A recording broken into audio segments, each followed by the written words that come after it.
Okay, so I just wanted to talk about Don't Breathe 2 real quick. This will be a spoiler discussion, but I guess not an entire full blown spoiler discussion. Just more of kind of the attitude towards this film right now from a lot of people, just talking about the whole rooting for a rapist thing. I just feel like I want to talk about that real quick because okay, as I said in my review, my spoiler free review, I don't think that's the case here. I feel like we are always supposed to be rooting for Phoenix, the little girl, and that the blind man is really just, you know, somebody who is trying to protect her because we know his past. And we learn in this film, spoilers as I said, we learn in this film that he found this little girl. She had walking away from a meth explosion, and he took her as his own, which would actually kind of explain more of why he wouldn't want her out in the world because people might recognize her. But anyway, so in this film, we really follow her. She's the main character, right? And the connecting tissue is the blind man from the first film. This story makes perfect sense, right? He wants another daughter. He wants to replace what was lost. That's what he was doing. That was what he was holding that girl in the basement for. She took my daughter. It's only fair that she gives me my daughter back. Like, he really didn't want anything else but a new kid. I'm not saying it's right. It's not, even slightly. You know? But I guess the thing, number one was that I just personally don't take it that way in the film that we're supposed to be rooting for him. He has moments where he is beaten, that he is upset, that he is sad or angry or whatever. That's just his emotion, right? You can feel however you want to feel about it. But who you really are rooting for here in this film is Phoenix, is the little girl. And in the end, the blind man opens up about everything and kind of really sees the errors of his ways. And, you know, he refers to himself as a rapist. He says, I've raped, I've murdered. Like, he doesn't deserve to have a happy ending. He even knows it himself. He's the one that's like, no, let me bleed out. I deserve to die. And even before that, he was like, leave me. I don't deserve you. You deserve better than me. And he's right. So to me, that really, you know, speaks to kind of what they're trying to portray in the film, that this guy is this broken man who lost his daughter.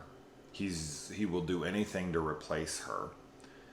And just because someone does a monstrous thing doesn't mean that everything about them is monstrous. You know, horrible people can do wonderful, great things. A lot of them. I mean, as I've said before, you can live your entire life working for charity organizations, flying overseas, helping out with third world countries, poverty and hunger. You can be a basic fucking saint your entire life. And then when you're in your 50s or 60s, you can rape someone one single time. And then your legacy is tarnished forever. And that's how you'll always be remembered. But that doesn't negate the fact that you did all that amazing shit at one point and you could do a bunch of amazing shit after that. You know what I mean? Like, the point I'm trying to make is that just because this guy's despicable doesn't mean that he can't commit heroic acts of saving this girl. You're not just like hobbled once you do something bad, you know, and that's realistic. I guess because I've watched so many films and I've watched so many foreign films. I mean, one of the films that comes to mind is a movie called The World of Kaneko. And in this film, our protagonist of the film is just one of the most despicable people ever. I mean, wow.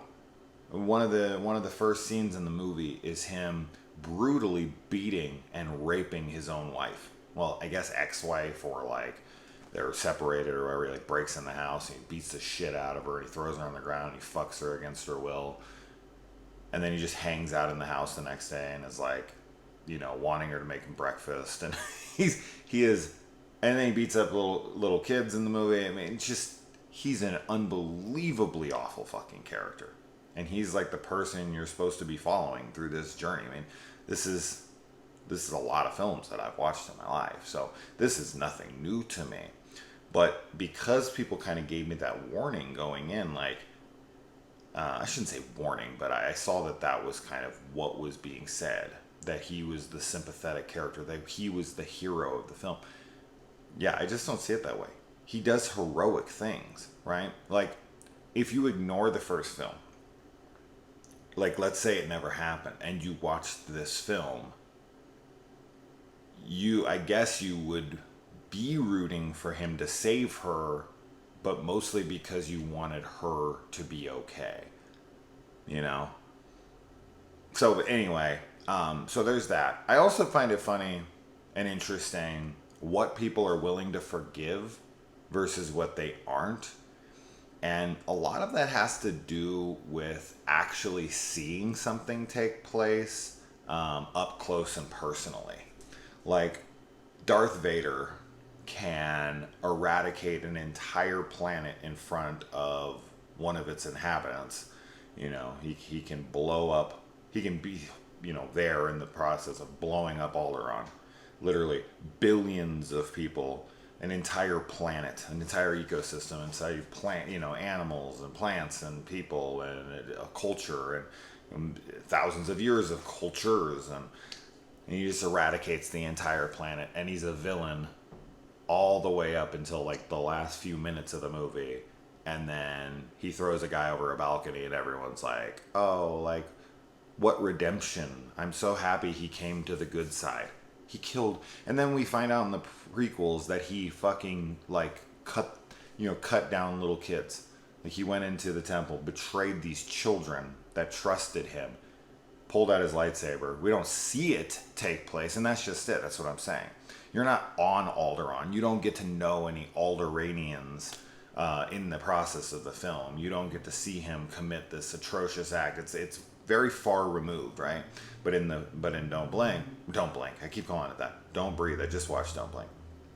In Don't Breathe, you get to see him take the turkey baster and cut the pants off Jane Levy. So it's like very personal. And so with that comes a lot less forgiveness from the audience. And especially with rape too, right? Like, people seem to take rape way more seriously than murder, especially like full-on genocide, full-on just an eradication of an entire planet or planets, like, anyway, I'm not going to get into more Star Wars because I could get into later movies and everything, but yeah, people are much more forgiving of that, which is very, very interesting to me, the way our brains work. But they do not make the other characters even slightly likable, right? I do like the swerves of it, though. I like that you first think that this guy's like a pedophile who's there to steal this girl for an organ donor. But then you find out it's her father. And you're like, oh shit, like, this is going to be more of like a rescue mission. Like this, well, wow. And then he's like, you can leave whenever you want. You're not a prisoner anymore. I love you. We missed you. This and that. I'm like, damn, okay. Well, like, she's going to have a hard time figuring out, is the blind man going to turn into the total villain of this movie and come back for her, and she's not going to want to go back with him? That would have been interesting for sure. But they make these people even more despicable. I mean, I don't know an act you can commit worse than selling your child out to save your own life. Like, you're going to betray her trust, drug her, and then have a doctor cut her heart out while she's still awake so that you can fix the heart that you destroyed with your bad decisions making meth. I mean, selfishness overload. It's unbelievable. I mean, I actually got angry in the theater. Like, I was like, wow, I can't fathom how dreadful these people actually are. Like, this is insane. So that really emotionally got me. And I didn't care who came in and saved the day. It could have been the blind man. It could have been any despicable character. And that's just another thing. Like, when horror movie sequels go on, The Devil's Rejects being a perfect example of this. And Lee McCoy over at Drum Dums was someone I was discussing this with. And he made a video of this before me. And he borrowed my idea of The Devil's Rejects. But it's not just The Devil's Rejects. But that's a very good example. Otis Driftwood is a rapist and a murderer in that movie. He has all those little, cheerleaders in his room. He's on top of them, cutting with a knife. You know he's fucking them. You know he's raping them. 100% guaranteed he's raping all those. You don't fucking kidnap a bunch of little young teenager cheerleaders like that, bring them into your bedroom, throw them up on the bed, and not do what he's obviously doing with them. So Otis is a rapist. He's a murderer. He's a torturer. He is dreadful. But in The Devil's Rejects, the second film in that series, just like this, they're seen as kind of the protagonists. I mean, they're tied to chairs and tortured. We're supposed to feel something there? I don't know. They have the shootout with the cops, and it's all in slow motion, and they're all hurt, and it's like this heroic Thelma and Louise kind of send-off, right? But should we feel anything in that moment? Should we care at all? Even if some of his lines are funny, there's no fucking ice cream in your fucking future, any of that stuff, like, we shouldn't laugh at any of that stuff, right? He's a rapist, right? But we do. We do. So, and there's plenty of other movies. I mean, every horror franchise, the villains become kind of the main reason you're going. You're going to celebrate murderers. Like, it's just, I guess I just find it ironic that horror fans have a high horse and a soapbox right now with this movie. Like, what, am I supposed to root for a rapist? You root for a murderer all the time. When you go to see a Friday the 13th movie, a Nightmare on Elm Street. Let's discuss Nightmare on Elm Street. Freddy Krueger is a pedophile. He was burned for being a pedophile. He was molesting and raping children, lots of them. This dude, not saying this is good by any means, but this dude was mentally fucking broken, wanted a baby back, tried to disconnect himself from the process of it as much as he possibly can. He didn't want to have anything to do with it. He was like, this is how she has to get pregnant.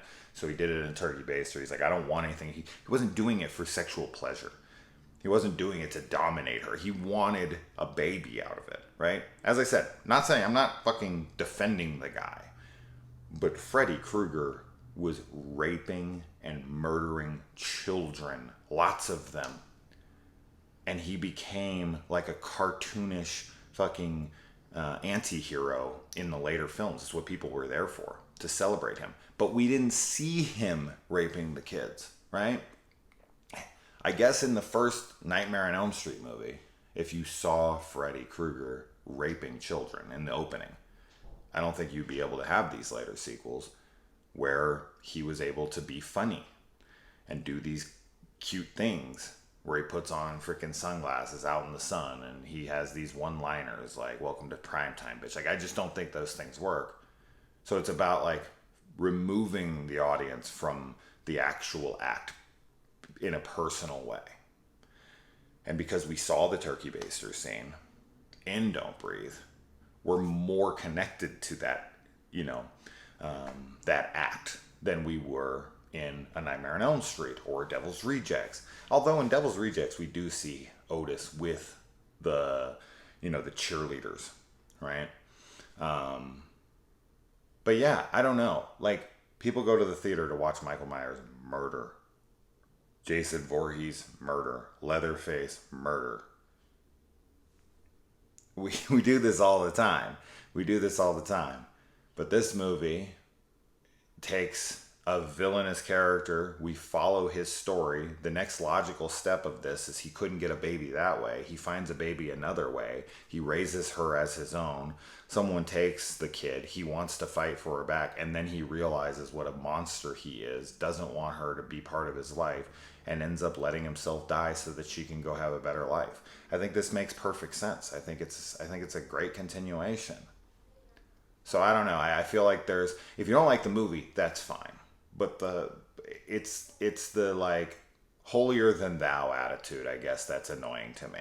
Like, I'm seeing articles now. Granted, these aren't from the most reliable sources of stimulating intellectual information, but regardless, I did see one that was like Hollywood's asking us to root for a rapist. It's like, oh, get the fuck out of here. Just please. This is ridiculous. In the horror genre, we root for horrible people all the time. So can we just drop that, please? It's absurd. It really is. It's laughable. So that's my piece on it. I just wanted to discuss that. Overall, I mean, I really enjoyed the film. I didn't love it, but I really enjoyed it. And any issues I had with it wasn't that they decided to go this route with the story, or that they were making us sympathize with a rapist, which I never felt like they did. See, that's just it too, is that I don't feel like it ever went there either. So it's not even, I'm defending something that I don't even think happened. I'm defending it as if it did happen, but it didn't. I don't see him being sympathetic in the film. I see him overcoming some, some trials and tribulations there, dealing with these guys who have broken into his house to steal his wannabe daughter. And then he tracks them down and kills them. And to save that little girl, I would send Hitler in there. I'd send anybody in there. I'd send the most despicable people of all time. Unleash fucking, Ted Bundy into that place to retrieve the little girl. As long as she comes out, unharmed, I'm good with it. Everybody in that place deserves to have an antagonist come after them, because if anyone deserves it, it's those people. I also think it's kind of silly that the guy who is like, I don't think this is okay, and he lets the blind man go. I'm like, why don't you go with him to help him? Like, I couldn't help but say that. And there's definitely conveniences and silly things here and there. Like, why wouldn't they do this? And the little box that she gets into, like, why isn't that, like, bolted to the wall? And why doesn't it have more protection to it? Like, I don't even know what that thing is, so maybe that's not its purpose. And he just told her to go down there because he couldn't think of anything else in the moment. So I don't even know what that thing is. And then why they didn't escape out the window to the outside, and they just went deeper into the basement after they got out of the box and set off that flame thing. Like, they could, the window was right there. You could just open that up, and they could have just went right out of it, right back out into the world. There's things that you can question. There's silly things here and there, and I'm sure I'm forgetting others. I haven't seen this movie in like a week now, and I've watched a lot since, but regardless, I just wanted to discuss this. I'm sure I'll have people disagreeing with me in some capacity, but I don't know, man. I feel pretty strongly about this one. I'm seeing a lot of negativity towards it because of that stuff, and I just wholeheartedly disagree. And I think we need to really think about the movies that we watch and try to think about what we actually root for and what we actually overlook in order to enjoy these films. Especially with later sequels in popular horror franchises. So, anyways, let me know what you guys think. Chime in below.